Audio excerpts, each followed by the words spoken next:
Hello and welcome to Matt's Casual Cooking.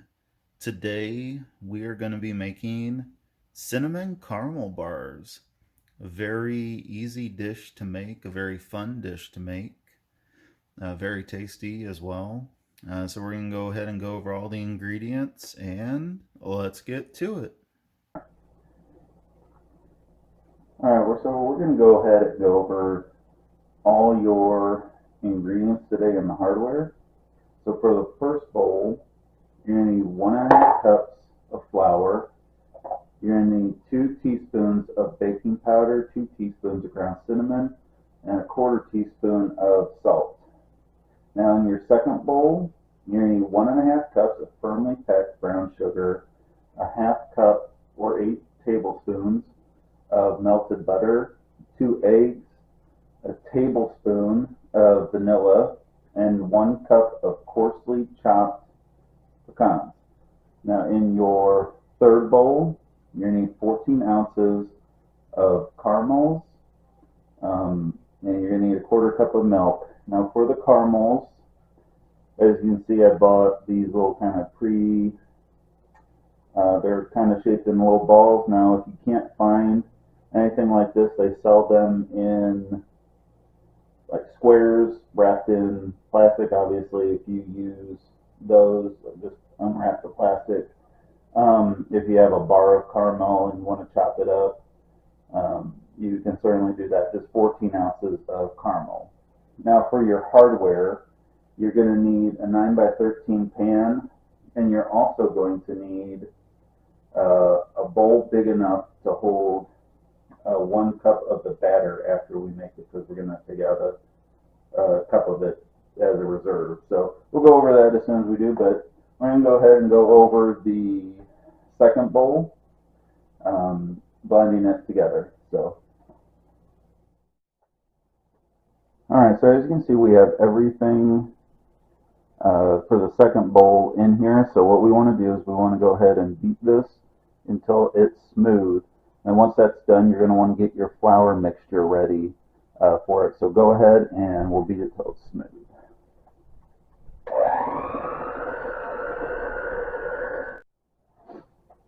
Alright, so it's pretty smooth. So go ahead and take your flour and do this in batches how you feel comfortable. You could probably just do half and then another half. So just sprinkle some of it in. The reason we don't want to put all of it in at once, we just want to kind of blend it in slowly.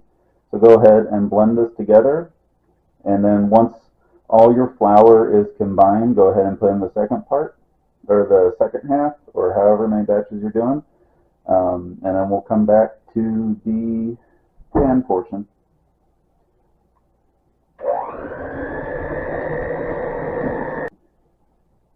Alright, so our batter is done, but what I did forget to mention is you're going to want to take a cup and a bowl, and we need to take out 1 cup of this batter, and just get like a knife,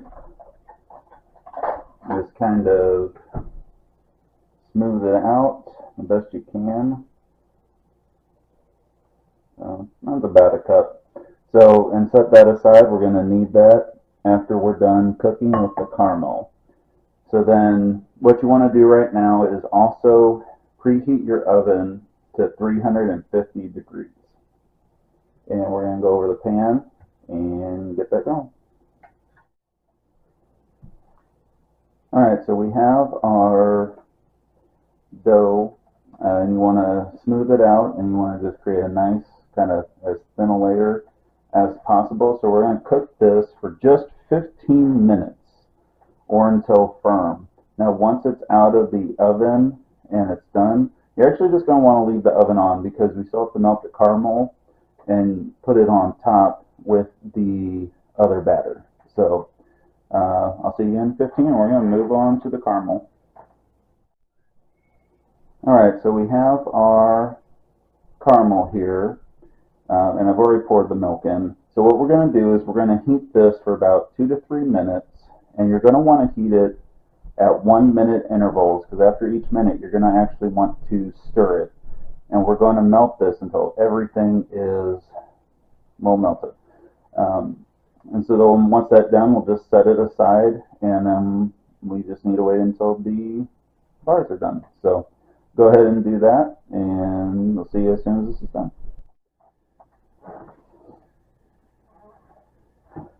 Alright, so our caramel is done. You can see it's all nice and melted together. There's no chunks. If you need to do it a little bit extra, it doesn't seem like it melted it all the way, just do like 30-second intervals on it. We don't want to overdo it. Now we're going to let this cool for 5 minutes or until it's thickened. So once that's done, we're going to pour it over the batter from the oven. So we'll get to that in, as soon as it's done cooling. So I'll see you then. Alright, so our dough is done. It's pretty firm, so we're going to go ahead, and what you want to do is just pour the caramel over the dough, kind of spread it around. Now you don't want to spread it edge to edge. What we're going to do, just put it down, and you're going to want to leave about a 1/2 inch on the edge. You don't want to actually spread it edge to edge.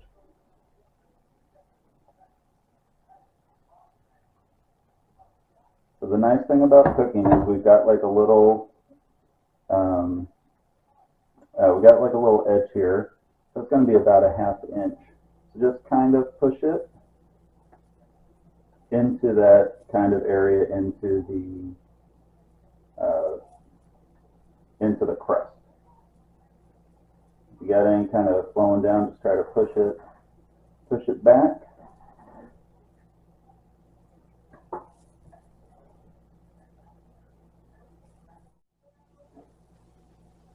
Okay, so now you want to take that 1 cup of batter that we had set aside, and you actually just want to start spooning it into the caramel. Use a spoon and just kind of put it out there, and kind of push it down.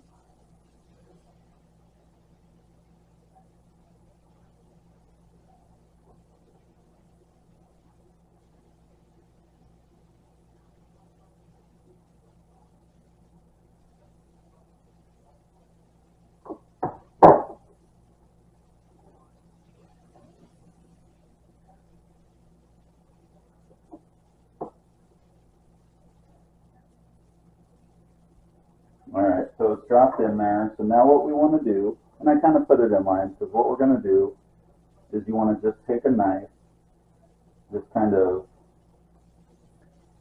cut it, because you want to try to get like a marbling effect on it.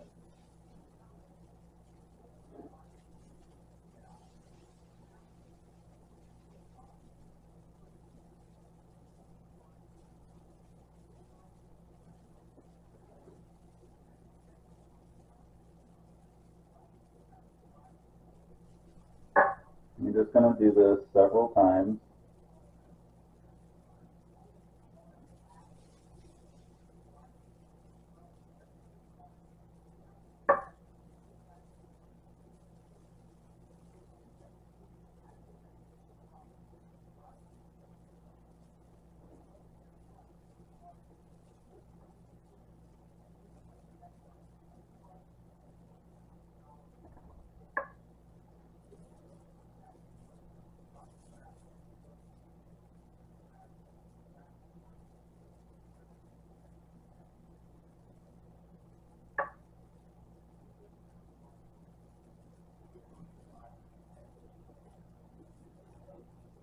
Alright, so we went ahead and cut it. So now what we're going to do is we're actually going to put this back in, and we're going to cook it for about 15 to 20 minutes, or until the middle here is set. So go ahead and put it back in, and I'll see you in about 20 minutes. Alright, so as you can see, it is done. The middle is set. You got nice caramel bubbling up. So let this cool for about 15 to 20 minutes on a wire rack or just something really off the heat, and then you're just going to want to go ahead and cut it and serve it. So if you enjoyed making this video, please like, subscribe, hit the notification bell, and have a good Halloween, have a happy autumn, and have a good rest of your day. Thank you for watching.